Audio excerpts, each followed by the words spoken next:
গতকালকে 50,000 টাকা pay out দিছি, ঠিক আছে।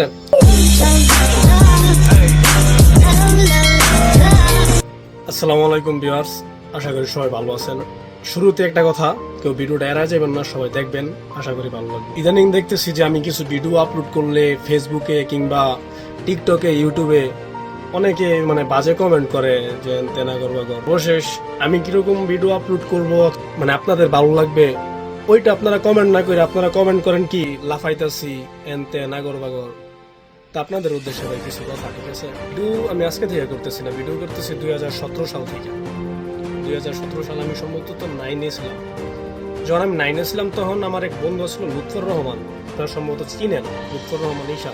আমাদের একটা গ্রুপ ছিল তখন, একটা সার্কেল ছিল, যে তখন আমরা ইউটিউবে ভিডিও করতাম আর কি। ইউটিউবে তখন ফানি ভিডিও, তারপরে মিউজিক ভিডিও, এইগুলো না যে দাঁড়িয়ে দেখতেছেন, এগুলো কিচ্ছু হয়েছিল না। তো অভিজ্ঞতাটা কিন্তু আজকে কালকে থেকে 17 বাতি দেন 18 থেকে হিসাব, ঠিক আছে। অনলি 7 বছর যাবত আমি এই ভিডিওর পিছনে লাগিয়ে রয়েছি। অনলাইন থেকে ভিডিও থেকে একটা টাকা আমি ইনকাম করতে পারি নাই, আর আমি চেষ্টাও করি নাই। ভিডিও করি আমার ভালো লাগে, ছোট থেকে ইচ্ছা যে আমি কন্টেন্ট ক্রিয়েটর হইমু, অথবা মিডিয়া জগতে আমার ফেসটা ভাইরাল করবো, এটা ছোট থেকে ইচ্ছা ছিল। 7 বছর 8 বছর যাবত আমি এটার পিছনে লাগিয়ে রয়েছি, ঠিক আছে। সর্বশেষ একটা কথা, যে আসলে আর্নিং এর ইচ্ছা সবারই আছে অনলাইন থেকে, আর এই কন্টেন্ট ক্রিয়েটর অথবা মিডিয়া জগৎ থেকে আর্নিং করার ইচ্ছা সবারই আছে। আমার মূল কথাটা হয়েছে এই জায়গার মধ্যে যে কিছু কিছু বিষয় খারাপ লাগে, যে আমার ফ্যান লিস্টে ফলোয়ার আছে কিন্তু মোটামুটি 6K না 7K সম্ভবত, ইউটিউবে সাবস্ক্রাইবার আছে 3K, টিকটকে আছে 5,000। আর সবার উদ্দেশ্যে একটা কথা, যে যদি আপনাদের ভিডিও ভালো না লাগে আপনারা অ্যাভয়েড করবেন, বাজে মন্তব্য করবেন না। বিশেষ করে আমরা আত্মীয় স্বজন যারা আছেন, যারা ভাবতে করি, রিলস করি, এগুলা যারা বলতেছেন, তাদের উদ্দেশ্যে ছোট করে একটা কথা বলি ভাই।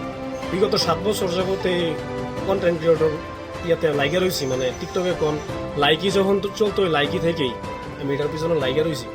তো লাইকা থাকার কারণে এখনো পর্যন্ত আর্নিং এর যে সিস্টেমটা আমার মাত্র চালু হয়েছে ফেসবুকে, আর্নিং এর যে সিস্টেমটা অলরেডি বাংলাদেশে থাকতে ওইরকম কোনো রেসপন্স পাই নাই।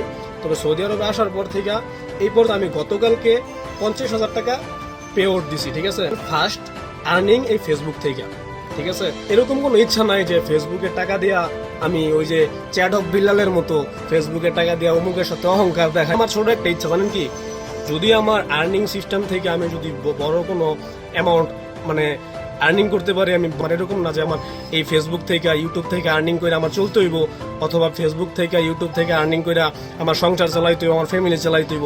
ভাই বিগত 7 বছর ধরে করতেছি, এখন পর্যন্ত কি আমার ফ্যামিলি চলতেছে? এমন কোনো দিন গেছে ভাই যে আমি না খাইয়া রয়েছি? অলমোস্ট আমি একদম প্রপারলি 2018 সাল থেকে এখনো পর্যন্ত আমি যে ভিডিওর মধ্যে লাগিয়ে রয়েছি, আমি এটার পিছনে আরো ইনভেস্ট করছি, ঠিক আছে। এটার পিছনে আমি আরো ইনভেস্ট করছি। আর আমি সৌদি আরব আসছি, কাজ করব, ওই কাজ আমার ওই উপার্জন দিয়ে আমি আমার ফ্যামিলি চালাবো। আমার এরকম প্ল্যান নিয়ে আমি সৌদি আরবে আসছি, ঠিক আছে। এই আর্নিং থেকে আমি কামাইমু, ওইটা নিয়ে আমি চলবো, ওইরকম কোনো প্ল্যান নাই ভাই। তবে হ্যাঁ, যদি আর্নিং থেকে আমি ইনকাম করতে পারি, মনে করেন যে ওই চ্যাট অফ বিল্লালের মতো 43 লক্ষ টাকা ইনকাম করতে পারলাম, 43 লক্ষ টাকা ইনকাম করলে আমার চিন্তা ভাই কোন রকম জানেন? আমি যদি 43 লক্ষ টাকা ইনকাম করতে পারি, আমি 43টা ফ্যামিলির, ওই যে মধ্যবিত্ত ফ্যামিলির বেকার যে ছেলেগুলা, যাদের অভিজ্ঞতা আছে, যে কোনো কাজের ক্ষেত্রে অভিজ্ঞতা আছে, পড়ালেখার দিক দিয়ে অভিজ্ঞতা আছে, কিন্তু তারা কোনো কিছু করতে পারতেছে না ভাই। আমি বেকারত্ব জীবন ফেস করছি, আমি জীবনের লাইফে অনেক জায়গার মধ্যে আমি আটকেছি, অনেক কিছু আমি ফেস করছি, আমি নিজে বুঝি। আর সর্বশেষ একটু ফ্যামিলির যে বেকার ছেলেগুলো, আমি চেষ্টা করব ওদেরকে লাইন গার্ড ধরায় দেওয়ার জন্য, আমি চেষ্টা করবো ওদেরকে একটা ব্যবসার মধ্যে আগে দেওয়ার জন্য। আর সর্বোচ্চ চেষ্টা যেটা ভাই, আমার আর্নিং থেকে আমার এটাই প্ল্যান, যে আমার আশেপাশের যত আমার এরিয়ার ভিতরে যত অসহায় মানুষ আছে, যাদের স্বপ্ন যে তারা হজ করবে, কাবা শরীফ দেখবে, ওই হজ করবে, এটা তো সবারই স্বপ্ন থাকে। অনেক অসহায় মানুষ আছে যাদের স্বপ্ন আছে কিন্তু সামর্থ্য নাই। তা আমার ইচ্ছা ওইটাই যে আমি তাদেরকে সাহায্য করবো। আর এই কারণে আমি আজও পর্যন্ত আমি ওই অনলাইনের পিছনে আমি ইনভেস্ট করতেছি, কিন্তু ভাই 2 টাকা ইনকাম করতে পারি নাই। তো সর্বশেষ ভিডিওটা মূলত এই বিষয় ছিল না। ভিডিওটা ছিল যে যারা বাজে মন্তব্য করেন, উল্টাপাল্টা কমেন্ট করেন, আমার ফ্যামিলির কাছে নালিশ করেন যে আমি ভিডিও ত্যান করি, ঠিক আছে, তাদের উদ্দেশ্যে আজকে ভিডিওটা। ভালো থাকবেন সবাই, ধন্যবাদ। আর যদি ভালো লাগে ভিডিওটা শেয়ার করে দিন। অবশ্যই আপনারা যদি সাপোর্ট করেন তাহলে আমি উপরে উঠতে পারবো। আর আমার যে স্বপ্নগুলো বলছি আপনাদের, যে অসহায় মানুষদের পাশে দাঁড়াবো, মধ্যবিত্ত ফ্যামিলির যে বেকার সন্তানগুলো যারা ব্যর্থতার কারণে, অন্তত পক্ষে ব্যর্থতার কারণে নানান ধরনের ভাবে যেমন মাদকের মধ্যে জড়িত হইতেছে, নানান ধরনের অকারেন্সের মধ্যে জড়িত হইতেছে, আমি যেন তাদের পাশে দাঁড়াইতে পারি। সবাই এটা দোয়া করবেন আর সবাই একটু সাপোর্ট করেন। ধন্যবাদ।